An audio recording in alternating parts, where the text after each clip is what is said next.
Consumers equilibrium, उपभोक्ता का संतुलन।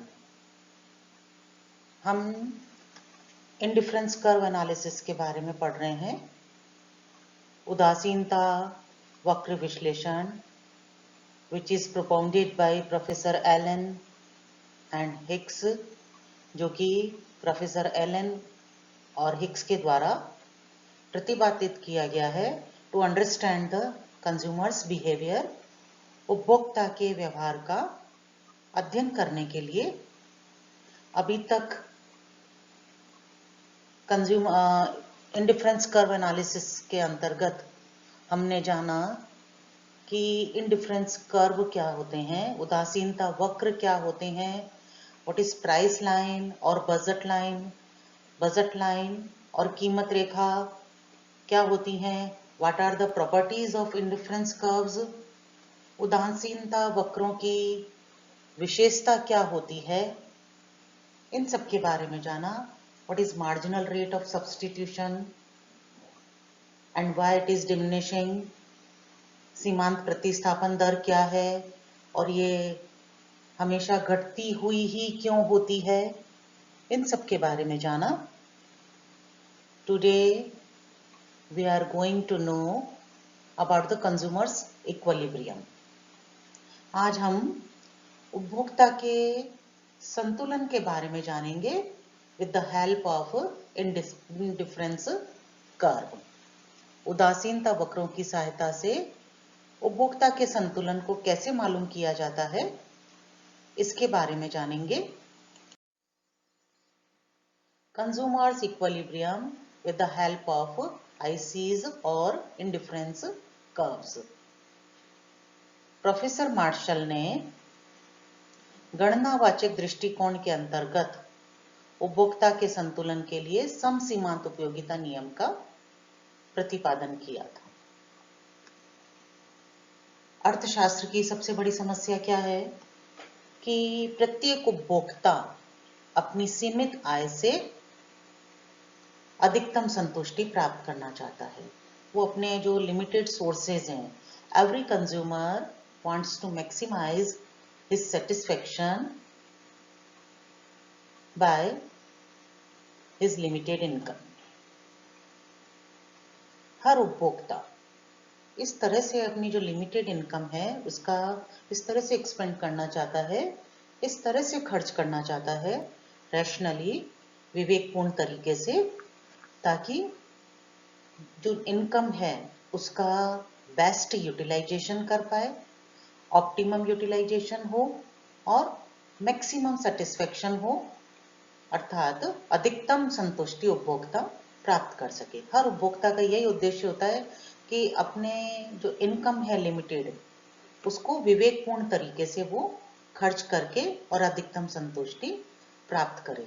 इस मैक्सिमम सेटिस्फेक्शन को प्राप्त करने के लिए प्रोफेसर मार्शल ने गणनावाचक दृष्टिकोण, cardinal approach of utility analysis के अंतर्गत लॉ ऑफ इक्विमार्जिनल यूटिलिटी को बताया था, समसीमांत उपयोगिता नियम को बताया था कि एक उपभोक्ता समसीमांत उपयोगिता नियम के अनुसार चलकर अधिकतम संतुष्टि प्राप्त कर सकता है या मैक्सिमम सेटिस्फेक्शन को गेन कर सकता है। प्रोफेसर एलन और हिक्स ने इंडिफरेंस कर्व बनाया, इंडिफरेंस कर्व एनालिसिस को बताया और उन्होंने बताया कि इंडिफरेंस कर्व की सहायता से एक कंज्यूमर किस तरह से मैक्सिमम सेटिस्फेक्शन प्राप्त कर सकता है या कंज्यूमर के इक्विलिब्रियम को हम मालूम कर सकते हैं। प्रोफेसर एलन और हिक्स का जो इंडिफरेंस कर्व एनालिसिस है, उदासीनता वक्र विश्लेषण है, वो यूटिलिटी के क्रमवाचक दृष्टिकोण पर आधारित है। It is based on ordinal approach of utility analysis, right. तो आज हम उदासीनता वक्रों की सहायता से उपभोक्ता के संतुलन को मालूम करेंगे।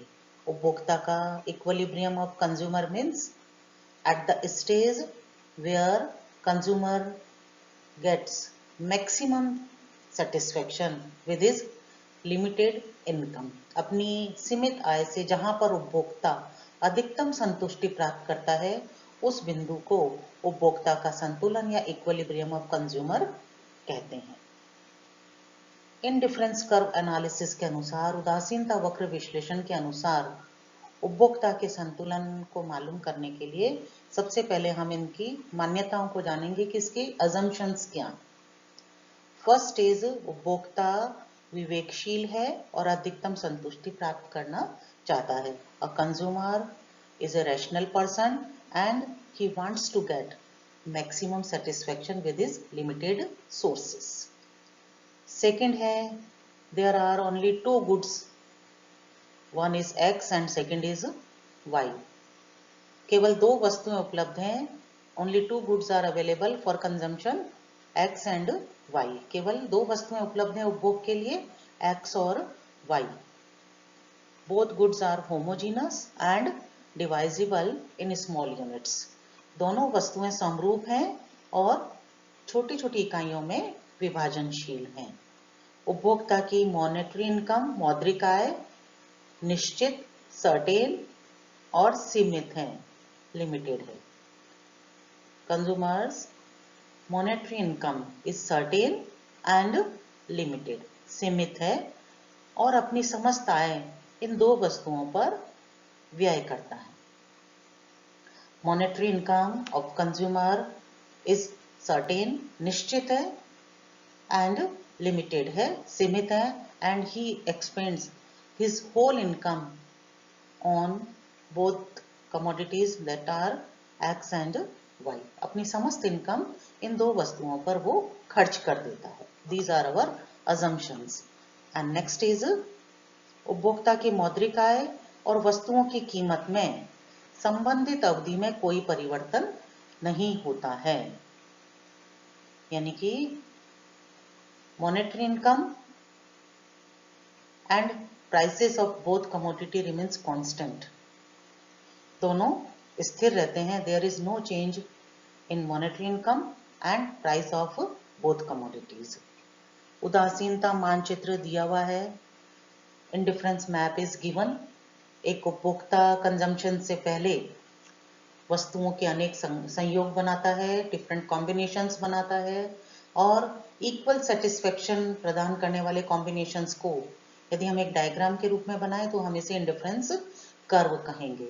तो कंज्यूमर कंजम्पशन से पहले, उपभोग करने से पहले डिफरेंट कॉम्बिनेशंस बनाता है और उन सभी कॉम्बिनेशंस को एक डायग्राम के रूप में बनाए तो डिफरेंट आईसीज हमें मिलते हैं। तो ये जो आईसीज का, डिफरेंट आईसीज को यदि हम एक ही डायग्राम में दिखाएं, एक ही मैप उस पर दिखाएं रेखा चित्र पर, तो इसे हम उपभोक्ता मानचित्र या इंडिफरेंस मैप कहते हैं। It means there are so many ICs are available. बहुत सारे उदासीनता मानचित्र कर्व अवेलेबल हैं। उपभोक्ता को बाजार की पूरी जानकारी है। Consumer is aware about the market conditions. उपभोक्ता को बाजार की स्थिति की पूरी जानकारी है। So these are the assumptions for the equilibrium of consumer. उपभोक्ता के संतुलन की ये निम्नलिखित मान्यताएं हैं। Next is conditions for the consumer's equilibrium. उपभोक्ता के संतुलन के लिए according to Allen and Hicks 3 conditions must be fulfilled. 3 शर्तों का पूरा होना जरूरी है। फर्स्ट इज उदासीनता वक्र और कीमत या बजट रेखा को स्पर्श करता हुआ होना चाहिए। At the stage of equilibrium, IC should be tangent to price line. संतुलन की स्थिति में IC कीमत रेखा को स्पर्श करता हुआ होना चाहिए। It must be tangent to price line, not to cut the price line. कीमत रेखा को कट करता हुआ नहीं होना चाहिए, टेंजेंट होना चाहिए, स्पर्श करता हुआ होना चाहिए। So first condition is this. Second is उदासीनता वक्र मूल बिंदु की ओर उन्नतोदर होना चाहिए। IC must be convex to origin. जिस समय IC प्राइस लाइन को टच करता है उस समय IC यानी उदासीनता वक्र, तटस्थता वक्र या अधिमान वक्र मूल बिंदु की ओर उन्नतोदर होना चाहिए। एंड थर्ड इज उदासीनता वक्र का ढाल, slope of IC in difference curve, that is change in y is divided by change in x commodity, और कीमत रेखा का ढाल, that is price of x is divided by price of y must be equal to each other, यानी at the stage of equilibrium slope of IC and slope of price line should be equal। कीमत रेखा का ढाल और उदासीनता वक्र का ढाल दोनों बराबर होने चाहिए। उदासीनता वक्र का ढाल को हम इस प्रकार व्यक्त करते हैं और कीमत रेखा के ढाल को हम इस प्रकार व्यक्त करते हैं, और ये दोनों एक दूसरे के बराबर होना चाहिए। तो जिस बिंदु पर ये तीनों शर्तें पूरी होती हैं वहां उपभोक्ता संतुलन की स्थिति में होता है और अधिकतम संतुष्टि प्राप्त करता है। रेखा चित्र की सहायता से स्पष्टीकरण, डायग्रामेटिक प्रेजेंटेशन। ये हमने डायग्राम बनाया है। सबसे पहले हम एक्स एक्सिस और वाई एक्सिस बनाएंगे, उसके बाद में एक्स एक्सिस पर एक्स वस्तु और वाई एक्सिस पर वाई वस्तु लिखेंगे। फिर हम कीमत रेखा या बजट लाइन बनाएंगे। We will draw a budget line और a price line and that is PL। Economics में जब आप डायग्राम बनाते हैं, जैसे जैसे आप डायग्राम बनाते जाते हैं उनको नेम देते जाइए, उनका नामकरण करते जाइए। हमने पहले ये एक्स एक्सिस बनाया तो OX लिख दिया, फिर वाई एक्सिस बनाया तो OY लिख दिया, फिर एक्स पर एक्स वस्तु एंड वाई एक्सिस पर वाई वस्तु, वाई कमोडिटी लिख दिया है। उसके बाद में हम प्राइस लाइन बनाएंगे और इसको हमने नाम दिया है PL। आप इसको अगर बजट रेखा कहती हैं, बजट लाइन कहती हैं, तो आप इसका नाम BL लिख सकती हैं। इट्स योर चॉइस, ये आपकी मर्जी पर डिपेंड करता है। ओके, फिर हम 3 IC बनाएंगे। दिस इज IC जो कि कीमत रेखा को काटता हुआ होना चाहिए। दूसरा IC बनाएंगे हम IC1 जो कि प्राइस लाइन के टेंजेंट होना चाहिए, स्पर्श करता हुआ होना चाहिए। And third one is IC2 जो कि बियॉन्ड प्राइस लाइन होना चाहिए, कीमत रेखा से ऊपर बना हुआ होना चाहिए। ये आपकी मर्जी है, आप तीसरा बनाएं या ना बनाएं। हम केवल 2 IC बनाकर भी उपभोक्ता के इक्विलिब्रियम को, कंज्यूमर्स के इक्विलिब्रियम को, उपभोक्ता के संतुलन को स्पष्ट कर सकते हैं। ओके, इस डायग्राम में IC है, IC1 है और IC2 है।